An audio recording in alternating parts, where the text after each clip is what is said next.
주의 빛과 주의 진리를 보내시어 나를 인도하시고 주의 거룩한 산과 주께서 계시는 곳에 이르게 하소서. 영원한 멸망길로 갈 수밖에 없는 저희들에게 구원의 길을 허락하신 하나님, 이 시간 주 앞에 나와 예배드리는 저희들 가운데 임재하시고 저희를 주님의 사람으로 거룩하게 성별하여 주옵소서. 예수 그리스도의 이름으로 기도합니다. 아멘. 다 같이 찬송 28장 하시겠습니다.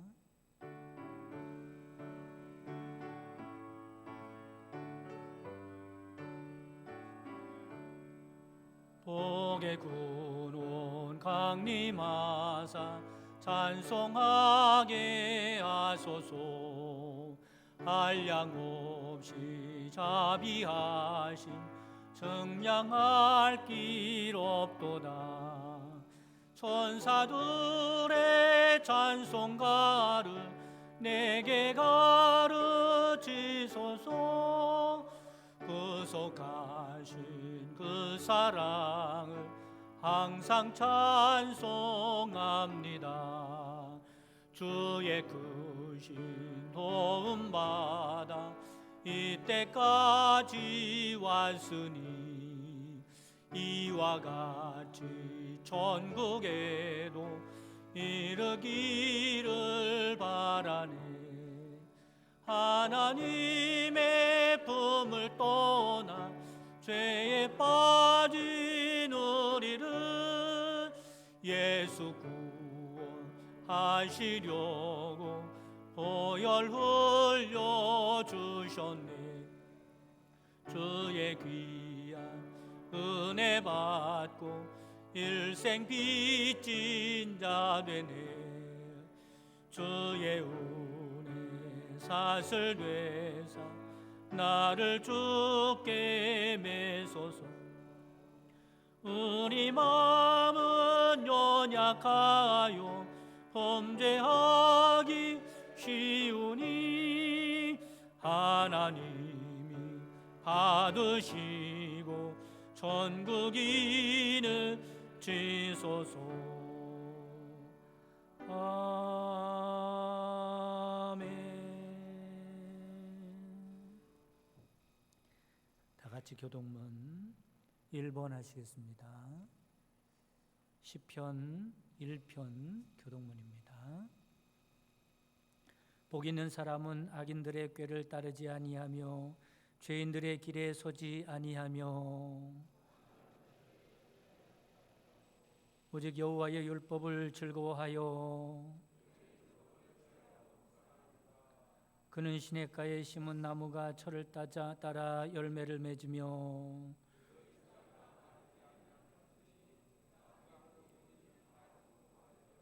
악인들은 그렇지 아니하며 그러므로 악인들은 심판을 견디지 못하며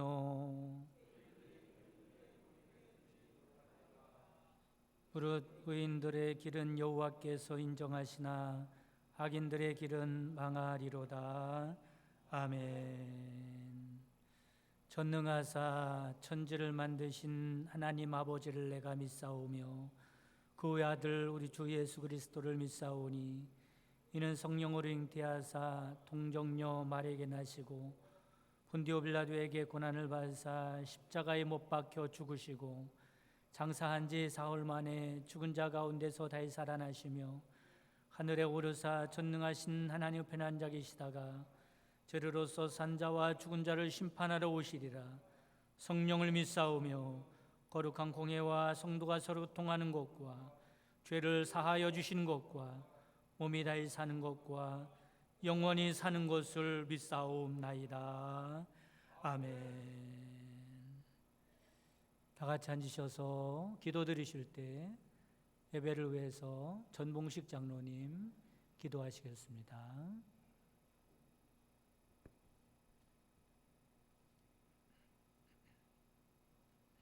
진리와 공의로 만물의 역사를 주관하시며 하나님을 사랑하는 자기 백성들에게 풍성한 은혜 부어 주시기를 원하는 아버지 하나님, 하나님의 그 인자하심과 위대하심을 찬양하며 경배합니다. 아멘. 지난 한 주일 동안도 우리 성도들을 하나님의 사랑의 날개 아래 보호하여 주시었다가 오늘 주님의 날 몸된 성전에 나와서 하나님을 찬양하며 예배하게 하시니 또한 감사를 드립니다. 아멘. 우리 성도들이 드리는 이 감사의 예배를 하나님 흠양하여 주시옵고 우리 성도들에게는 하늘의 신령한 은혜가 충만히 임하는 귀한 예배가 되게 하여 주시옵소서. 아멘. 지난 한 주간 세상을 살 동안 온전히 하나님만 바라지 못하고 하나님의 규례와 율법을 제대로 준행하지 못하고 살아왔음을 이 시간 솔직히 고백하며 참회하오니 하나님, 우리들의 크고 작은 모든 허물들 이 시간 말끔히 도말하여 주시옵소서. 아멘. 목마른 자에게 물을 주시고 메마른 땅에 시내가 흐리게 하시는 아버지 하나님, 이 시간 주님이 귀히 쓰시는 선한 목자를 통하여 우리 성도들을 잔잔한 물가로 푸른 초장으로 인도하여 주시어서 영원히 목마르지 아니할 생명수를 마시게 하시고 하늘로부터 내리는 귀한 말씀으로 인하여 우리의 영혼이 새롭게 하여 주시옵소서. 아멘. 그리하여 세상을 살아갈 동안 우리가 온전히 여호와만 기뻐하는 가운데 마음의 소원을 이루어가며 살게 하시고 여호와만 의지하여서 새 힘을 얻어서 이 어려운 세상을 능히 극복하며 승리하며 살아가는 성도들이 되게 하여 주시옵소서. 아멘. 형통한 날에는 감사하며 공고한 날에는 우리의 신앙의 자취를 돌아보고 반성하며 참회하며 살아가는 귀한 성도들 되게 하여 주시옵소서. 아멘. 이제 여름이 옵니다. 무더운 더위가 옵니다. 아버지 하나님, 우리의 성도들의 건강을 지켜주시옵고 성도들의 가정마다 주님 찾아가 주시어서 친히 가장이 되어 주시옵고 가족마다 우리 하나님을 마음의 주인으로 모시고 살아가는 귀한 성도들의 가정이 될 수 있도록 하나님 축복하여 주시옵소서. 아멘. 우리 성도들 중에는 아직도 육신의 질병과 마음이 공고한 성도들 많이 있습니다.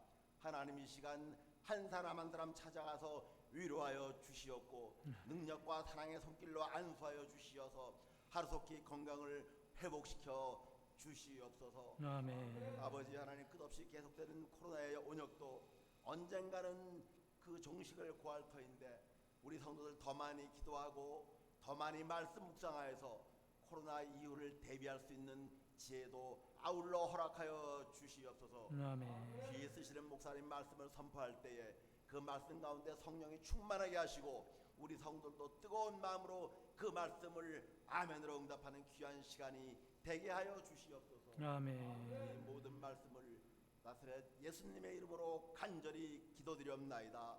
아멘.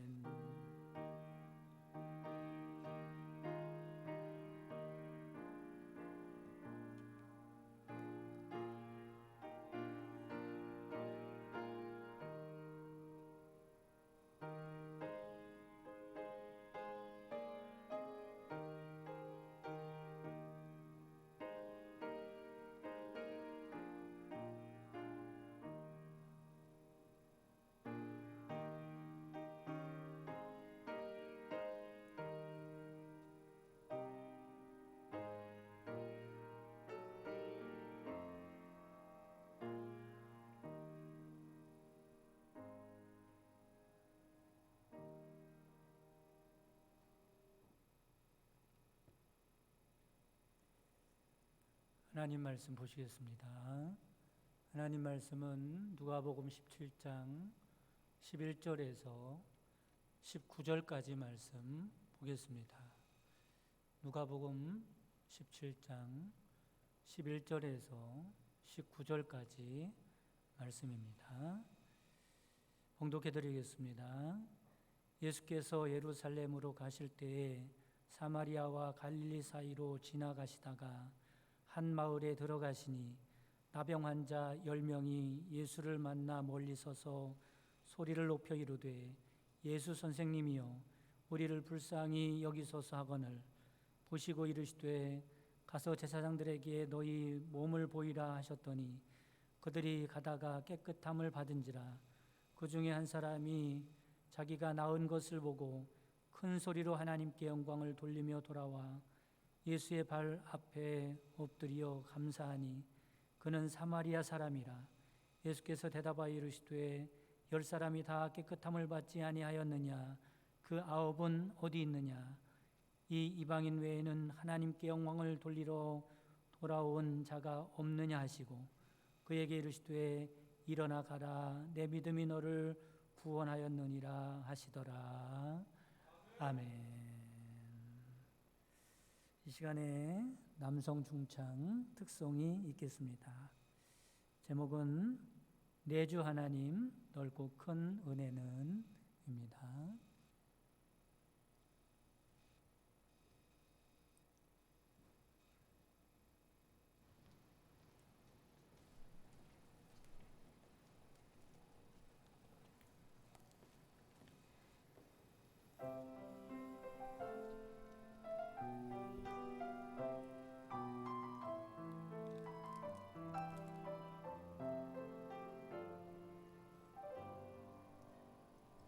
내주 하나님 넓고 큰 은혜는 저 큰 바다보다 깊다. 너고 닷줄을 끌러 깊은 대로 저 한가운데 가보라. 왜 너 인생은 언제나 거기서 저 큰 바다 물결 보고 그민 모르는 깊은 바다 속을 한 번 헤아려 보나. 언덕을 떠나 창파에 배 띄워 내 주 예수 은혜의 바다로 내 맘껏 들어가라.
은혜로운 찬양 감사합니다. 남성 사중창 얼마나 많이 연습했는지 몰라요. 오래도록 많이 연습하더니 큰 은혜로운 찬양으로 하나님께 영광을 돌렸습니다. 우리 가사와 같이 하나님의 은혜의 바다로 깊이 들어가는 귀한 시간 되시기 바랍니다. 자, 같이 기도드리겠습니다. 지금도 말씀을 통하여 역사하시는 하나님, 오늘 주시는 말씀을 통하여 하나님을 두려워할 줄 모르고 진리를 거스리는 거짓이 난무한 세상에 살아가면서 진리를 깨닫게 하시고 진리를 따를 수 있는 용기와 힘을 주셔서 믿음으로 승리하는 성도들 되게 하옵소서. 예수 그리스도의 이름으로 기도합니다. 아멘. 할렐루야. 오늘 설교 제목은 근본 문제입니다. 먼저 제목부터 이해하는 것이 좀 필요하겠지요. 근본 문제라고 하는 것은 쉽게 말씀을 드리면 풀과 나무 같은 경우는 그 뿌리가 근본 문제입니다. 뿌리에 문제가 생기면 곤란하죠. 건물로 치면 보이는 건물 말고 보이지 않는 부분이 있어요. 그게 어디입니까? 기초죠, 기초. 건물로 치면 그 기초가 근본 문제라고 할 수 있습니다. 공동체도 마찬가지죠. 공동체를 이루고 그 공동체를 지탱해주는 바탕에 깔려있는 사상이나 철학이 있습니다. 이것이 근본 문제입니다. 이 근본 문제는 다른 어떤 자잘한 그런 보이는 문제보다 중요한 문제이기 때문에 여기 잘못되면 치명적인 그런 문제가 생기죠. 예를 들면 건물을 보시기 바랍니다. 건물은 보이는 건물에 문제가 생기면 가서 보수를 하고 고치면 되는 거예요. 그런데 기초에 문제가 생기면 그 건물은 언젠가 견디지 못하고 무너지고 말 것입니다. 얼마 전에 광주에서 5층짜리 건물을 해체하다가 붕괴되지 않았습니까? 뭐가 문제 같아요? 근본을 잘못 건드려서 그렇습니다. 이번에 미국에서 12층짜리 아파트가 무너져 내리지 않았어요? 문제가 뭡니까? 해마다 그 집안이 2mm씩 침하되었다고 그럽니다. 이 근본의 문제 때문에 결국에는 건물이 붕괴되고 만 것이죠. 여러분, 우리 인생도 마찬가지입니다. 그 어떤 문제보다도 근본 문제가 중요합니다. 근본 문제가 무엇일까? 이 근본 문제를 잘 해결해 나가고 살아가는 것이 중요하다라고 하는 거죠. 그래서 이 시간에는 본문 말씀을 통해서 인생의 근본 문제가 무엇인가라는 말씀을 드리도록 하겠습니다. 11절 12절 말씀에 보면 예수께서 예루살렘으로 가실 때 사마리아와 갈릴리 사이로 지나가시다가 한 마을에 들어가시니 나병 환자 10명이 예수를 만나라고 말씀합니다. 이 말씀은 간단하지요. 예수님께서 한 마을에 들어갔는데 거기에서 나병 환자 10명을 만났다는 이야기입니다. 그런데 본문에 유독 강조하고 있는 것이 있어요. 그 동네 위치가 어디인가를 자세하게 설명해 주고 있습니다. 그것은 그만한 이유가 있기 때문에 그렇죠. 예수님께서 들어가신 동네가 어디 있다고 말씀합니까? 사마리아와 갈릴리 사이에 있는 마을이다. 이렇게 말씀하고 있어요. 거기서 누구를 만났어요? 나병 환자들을 만났습니다. 그래, 그 동네는 어떤 동네냐면 나병 환자들이 집단을 이루고 살아가는 동네라고 하는 것을 알 수 있습니다. 그런데 왜 거기 살까? 사마리아도 아니고 갈릴리도 아닌 그 사이에 살고 있을까? 그것은 나병에 걸리면 사마리아 지역 보통 사람들과 함께 살아갈 수가 없기 때문에 그 영내에서 쫓겨난 거예요. 그러니까 사마리아에서 쫓겨난 나병 환자들, 갈릴리에서 쫓겨난 나병 환자들, 그 나병 환자들이 모여 사는 동네다라고 말씀을 하고 있는 거예요.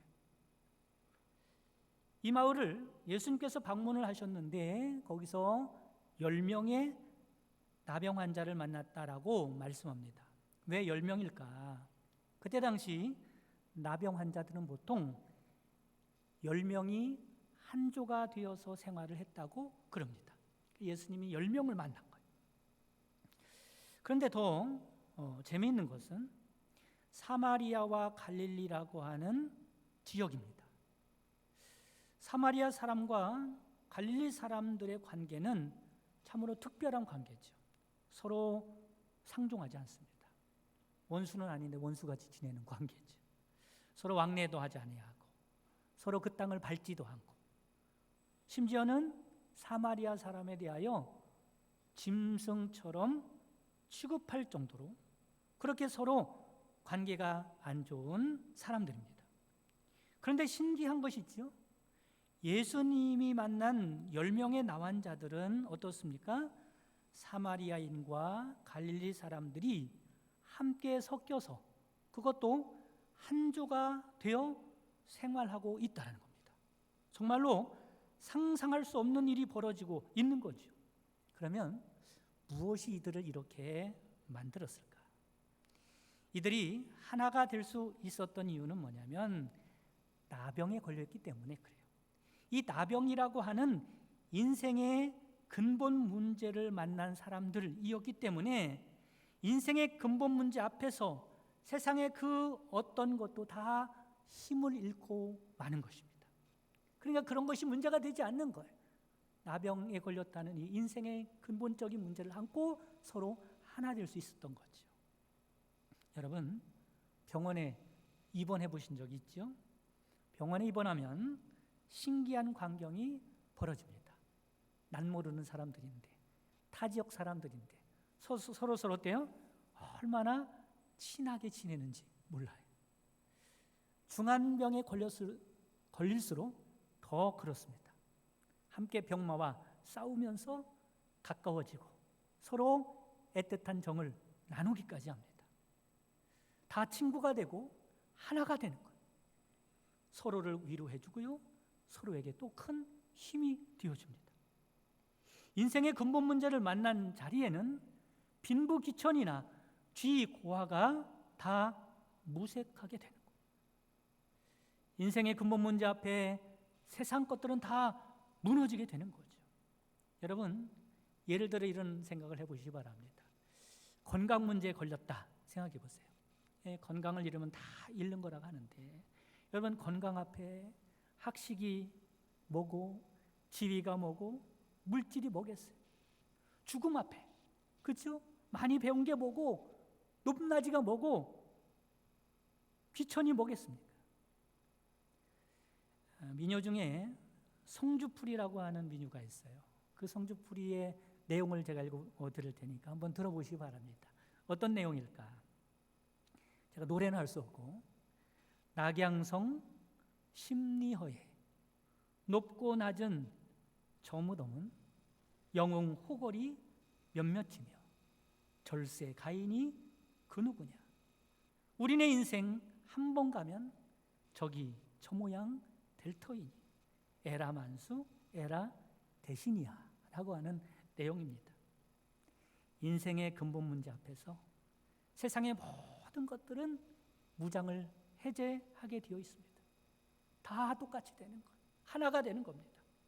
누가 높고 낮은 것이 없는 거예요. 잘나고 못난 것이 없는 것입니다.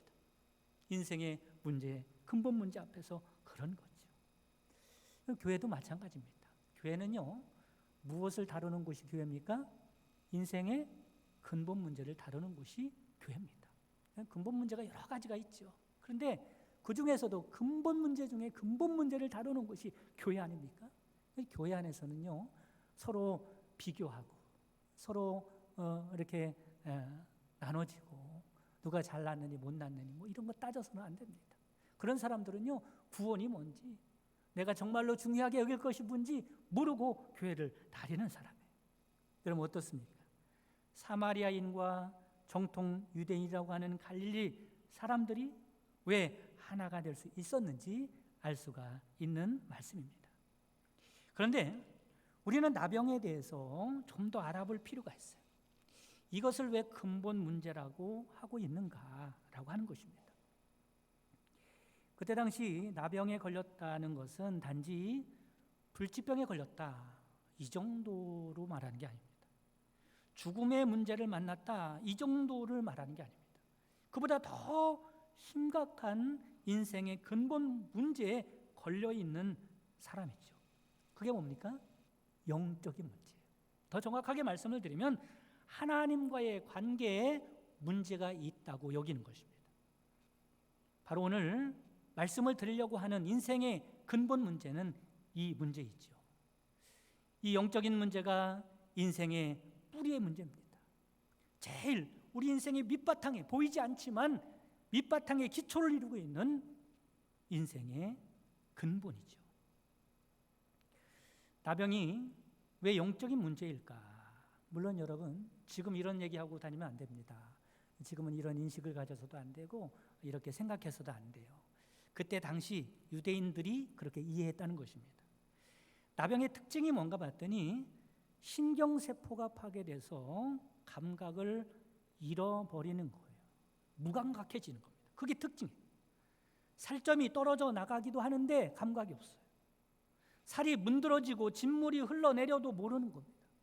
심지어는 손가락이 떨어지고 발가락이 떨어져 나가도 감각이 없는 거예요. 무서운 병입니다. 결국에는 죽음에 이르게 됐죠. 여러분, 감각이 있다는 것이 축복 중에 하나입니다. 맛있는 걸 먹으면 미각이 있어서, 그렇죠? 내가 맛있는 걸 먹고 있다라고 하는 행복을 느낄 수가 있는 거예요. 축복이죠.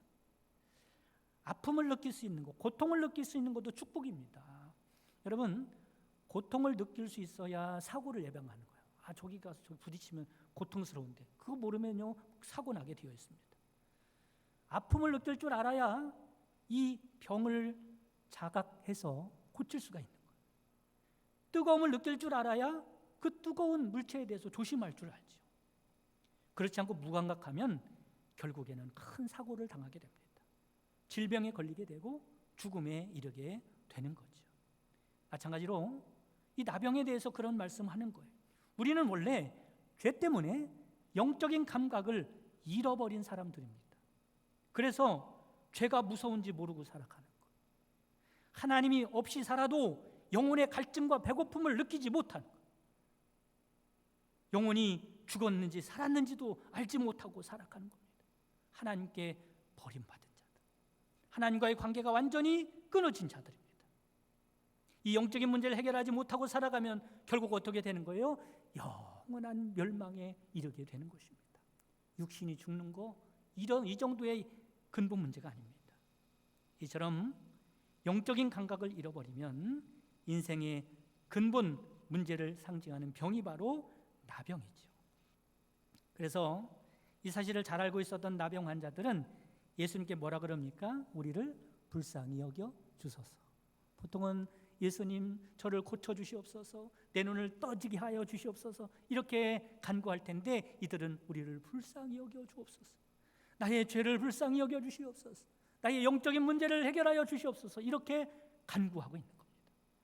예수님도 이들에게 뭐라 그래요? 가서 제사장들에게 보이라고 말씀하죠. 병이 나섰는지 안 나섰는지 확인할 수 있는 사람이 누구예요? 의사 아닙니까? 근데 의사한테 가라고 하지 않고 제사장에게 가라는 거예요. 영적인 문제가 해결됐는지 가보라고 말씀하고 있습니다. 그런데 어떤 일이 일어나게 됩니까? 놀랍게도 예수님의 말씀에 순종하여 제사장들에게 가는 길에 10명의 나병 환자들이 깨끗함을 입게 됩니다. 이제부터 중요한 말씀이 시작이 되는 거예요. 10명이 모두 다 치료를 받았는데 그 이후에 어떻게 행동했는가? 10명 중에 한 명은 예수님께 돌아와서 감사와 영광을 돌려드립니다. 나머지 9명은 어디로 갔는지 그 행방을 찾을 수가 없게 되었어요. 나는 이 한 명에 속하는 자가 될까? 9명에 속하는 자가 될까? 그러면 9명은 어디 간 것일까? 9명이 어디를 갔는지는 어렵지 않게 추측해 볼 수 있습니다. 이들은 그동안 나병 때문에 격리가 되어서 사랑하는 사람들이 얼마나 그리웠겠습니까? 저도 집사람하고 떨어져서 오래도록 있어 봤는데, 여러분, 사랑하는 사람을 만나지 못하고 오래도록 격리되었으면 얼마나 만나고 싶겠어요. 얼마나 그립겠습니까? 가족이 그리울 테고 친구들이 보고 싶을 것입니다. 또 이들이 먹고 싶은 게 또 얼마나 많겠어요. 그동안 못했던 것, 하고 싶었던 것이 얼마나 많았겠습니까? 그러니 9명은 분명히 세상이 그리워서 세상 속으로 들어갔을 것입니다. 이 광경을 보고 예수님께서 뜻밖의 말씀을 하세요. 17절 18절 말씀에 보면 예수께서 대답하여 이르시되 10사람이 다 깨끗함을 받지 아니하였느냐? 그 9은 어디 있느냐? 이 이방인 외에는 하나님께 영광을 돌리러 돌아온 자가 없느냐 하시고, 여러분, 이 말씀을 자세히 살펴보면 예수님이 지금 누구를 찾고 있어요? 보이지 않는 9명을 찾고 있어요. 9명이 어디 가느냐는 겁니다. 아니, 찾는 정도가 아니라 이 말씀의 정황상 10명 모두 다 예수님께 돌아와야 마땅한데, 그것이 당연한 일인데 왜 9은 보이지 않느냐고 실망하여 책망조로 말씀하십니다. 그런데 여러분, 생각해 보시기 바랍니다. 9명이 잘못했나 진짜? 9명이 예수님께 오지 않는 것이 이상한 일인가? 꼭 와야만 해야 하는 이유가 무엇인가? 예수님이요, 그들을 보내면서 야, 가다가 병 났으면 다시 와가지고 나한테 감사하라, 이렇게 나한테 다시 오라고 말씀하신 것도 아니고 그냥 제사장한테 가서 보이라고만 말씀하셨는데, 이제 와서 예수님은 왜 안 왔다고 그렇게 책망을 하시는 것일까? 우리는 예수님의 말씀을 통해서 중요한 두 가지 메시지를 들을 수가 있습니다. 첫째는 뭐냐면, 구원받은 자는 마땅하고도 당연히 감사하는 자가 돼야 한다라는 거죠. 감사하는 것은 마땅한 일인 줄 믿으시기를 바랍니다. 다르게 말씀드리면 감사는 구원받은 자의 증표입니다. 10명 중 한 사람은 감사하라고 해서 한 게 아닙니다. 9은 감사하라고 하지 않았다고 해서 안 하면 안 되는 일이었다는 거죠. 왜냐하면 구원받은 자들에게 감사는 당연한 일이기 때문에 그렇습니다. 그러므로 예수를 믿는다고 하면서도 감사가 없다면 내가 구원받은 자가 맞는가 돌아봐야 합니다. 구원이 뭐예요? 구원은 죄 가운데서 구원받는 거예요. 영원한 멸망의 문제를 해결받은 거예요. 흑암에 붙들려 있는 우리들이 노임받은 거예요. 이 인생의 깊은 근본 문제를 해결받고 하나님이 함께하는 엄청난 은혜를 누리면서도 어떻게 감사하지 않을 수가 있겠냐는 겁니다. 그래서 성경에 보면 구원받은 성도들에게 요구하시는 감사는 언제나 명령어예요. 감사하라, 감사하라. 조건 달지 않습니다. 조건이 필요 없기 때문에 그렇죠. 감사는 기분이나 조건에 따라 하는 것이 아닙니다. 해도 되고 안 해도 되는 것이 아니라는 거죠. 감사에 대한 말씀을 드리면 대뜸 그래요. 내가 지금 상황이, 지금 처지가, 지금 조건이 이 감사할 조건인가? 자기 현재 조건부터 내세우는 경향이 있습니다. 그런데 그렇지 않아요. 구원받은 것은 이 구원받은 것 하나만으로도 어떤 조건 중에서도 감사하고 영광을 돌릴 수 있는 충분한 이유가 됨을 깨달으시기를 바랍니다.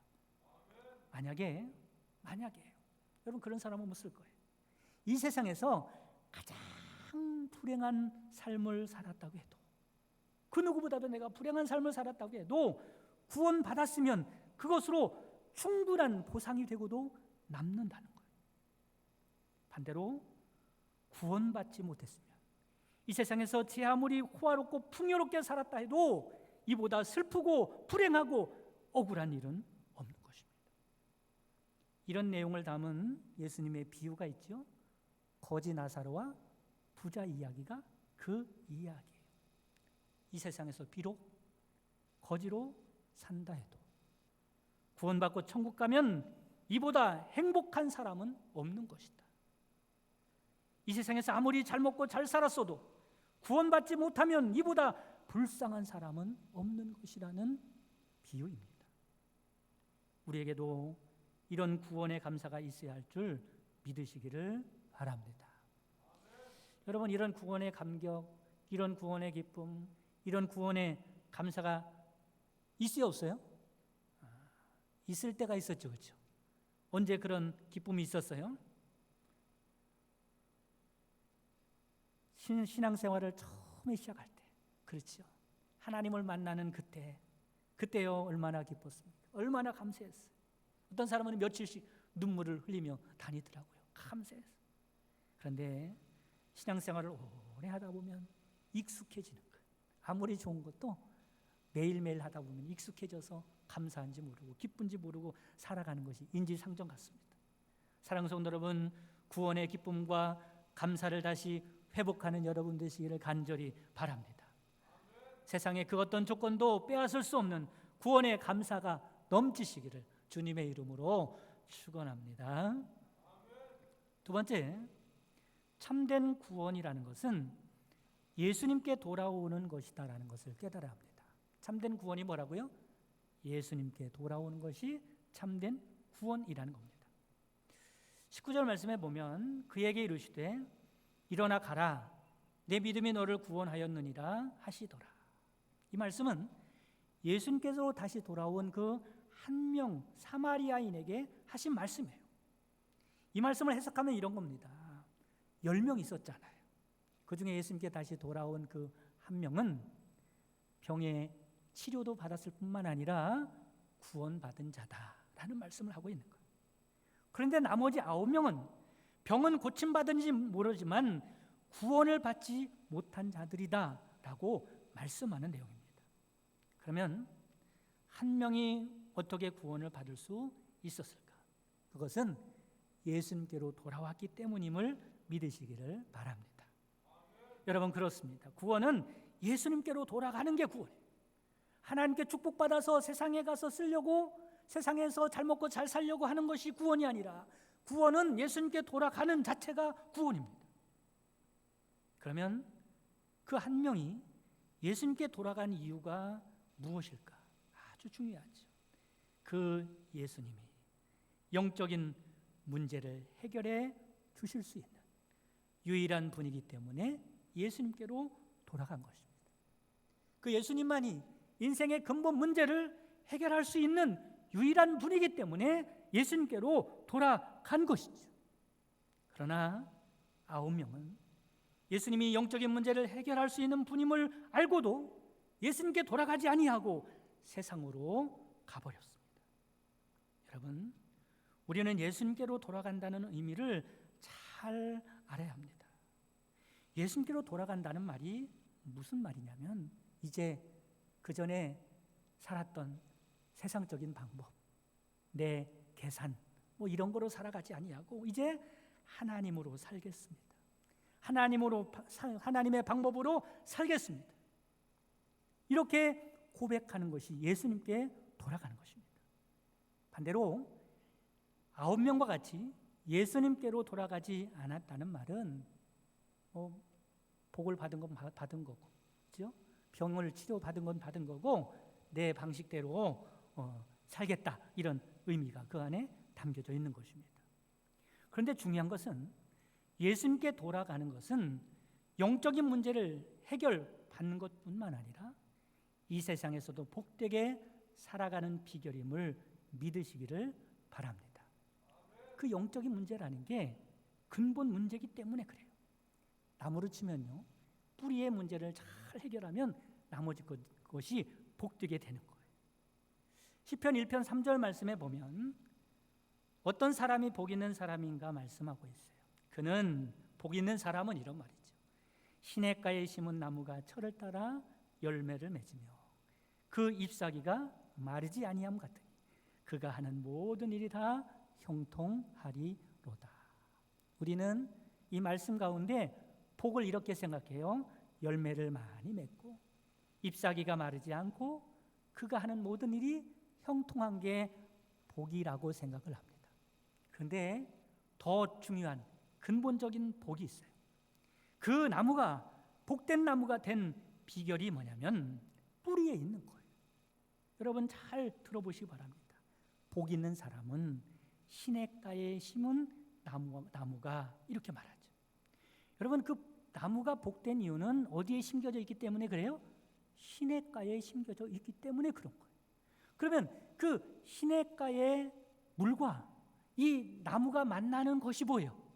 뿌리일 겁니다. 근본 문제가 해결되는 거예요. 이 근본이 복된 사람, 영이 잘 되는 것, 하나님과의 관계가 잘 되는 것, 이것이 복이다라고 말씀하고 있는 것입니다.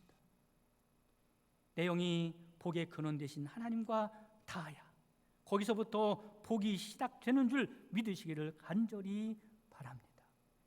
내 방식도 있고 내 세상적인 방법도 있지만 그렇게 살지 아니하고 하나님이 주시는 복의 방법이 있다는 거죠.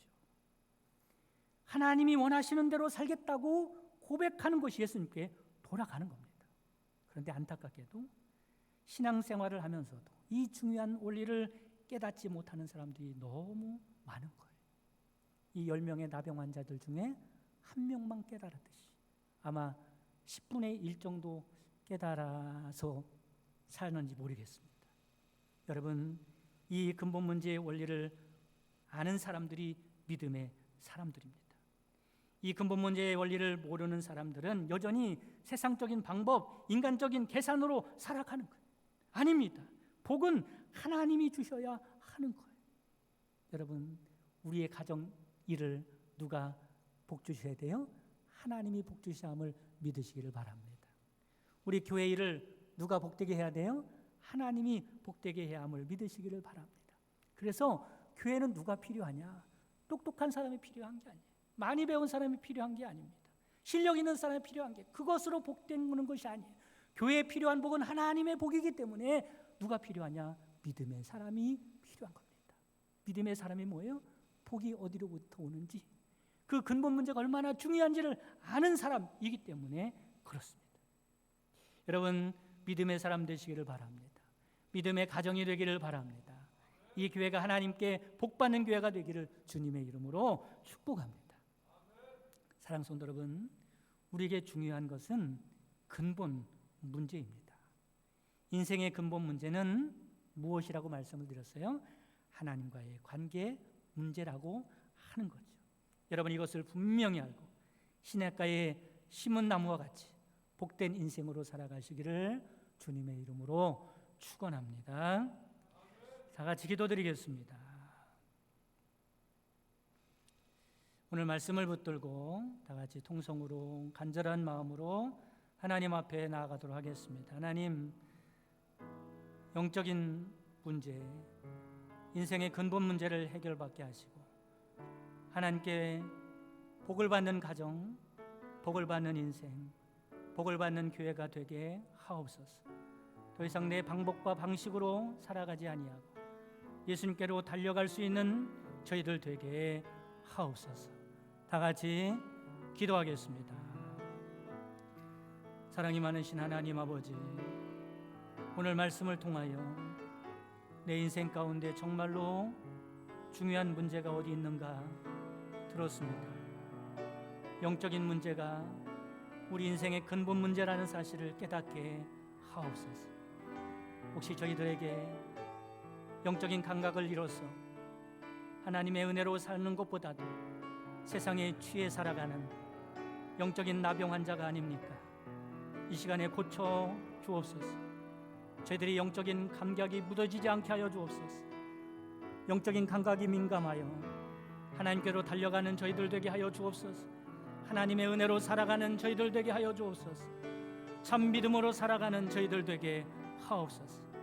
복의 근원 되시는 하나님께 우리의 인생의 뿌리를 깊이 내리고 주님께서 베푸시는 은혜와 복으로 살아갈 수 있는 저희들 되게 하옵소서. 예수 그리스도의 이름으로 기도합니다. 아멘.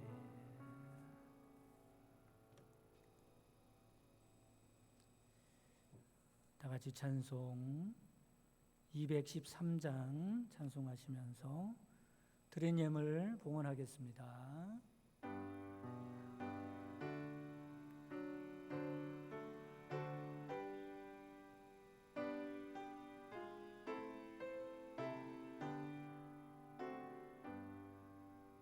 나의 생명 드리니 주여 받아 주셔서 죄상 살아갈 동안 찬송하게 하소서. 손과 발 드리니 주여 받아 주셔서 주의 일 위하여 민첩하게 하소서.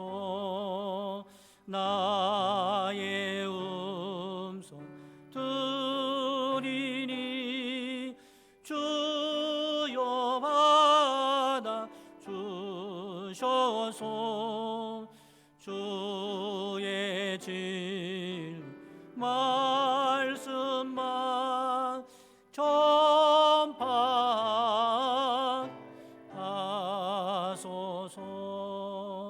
나의 보험 드리니 주여 받아 주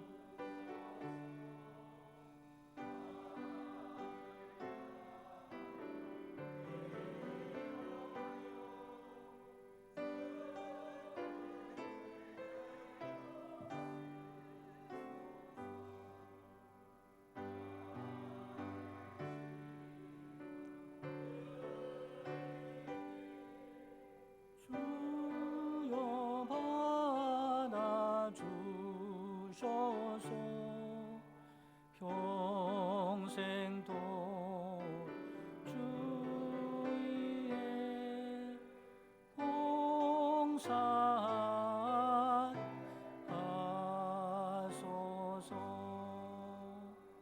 아멘.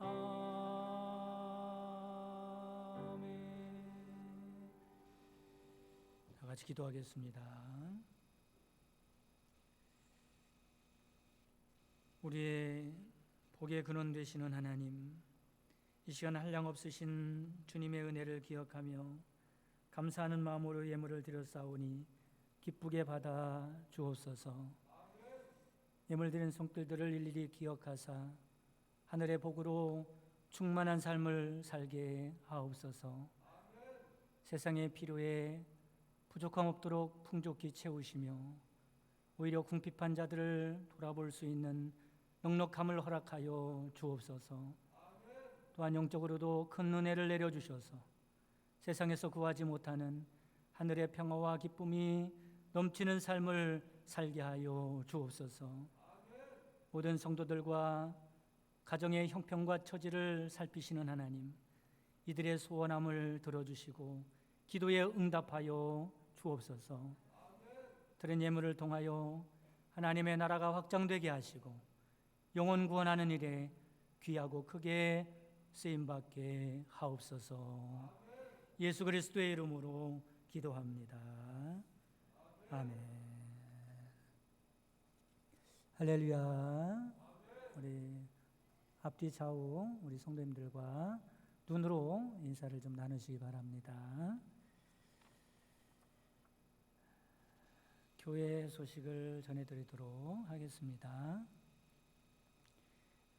돌아오는 목요일이 7월 1일입니다. 새벽에 초하루 축복 기도회로 모여서 진행하도록 하겠습니다. 다음 주는 맥주 감사 주일입니다. 지금까지 반년 동안 하나님께서 지켜주시고 보호하시고 때마다 베풀어 주신 은혜를 기억하면서 감사하는 절기 되시기 바랍니다.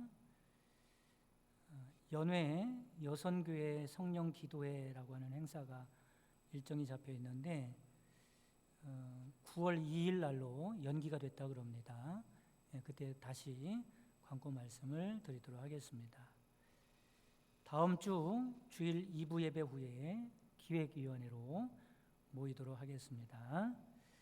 이상입니다. 다 같이 일어나셔서 결단과 파송의 찬송 314장 찬송하시고 축도로 예배를 마치겠습니다.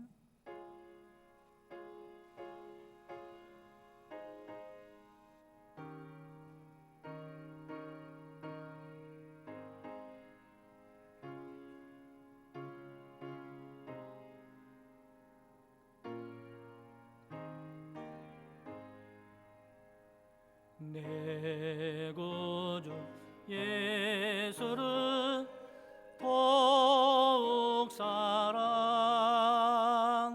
엎드려 비는 말 들으소서.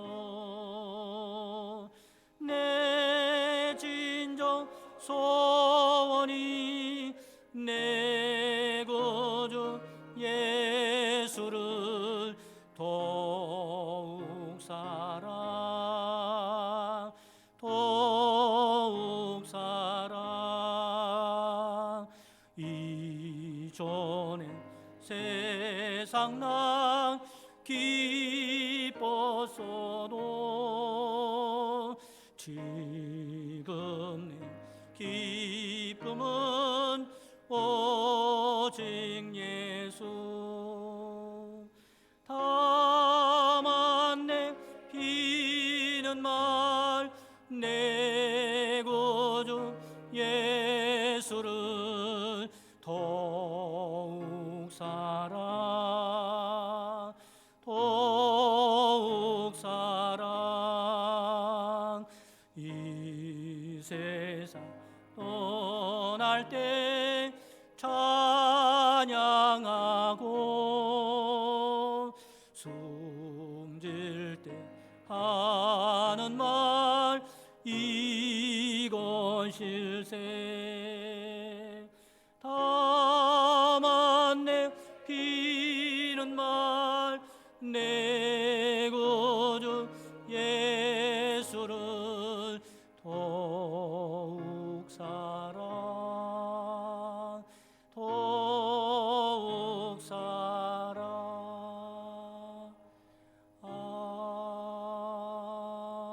아멘.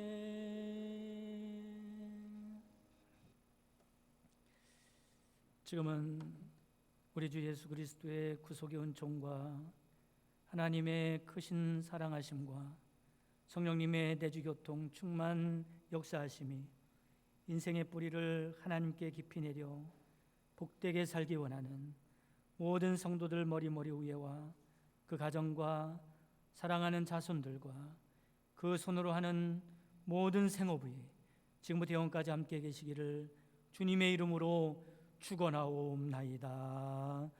아멘.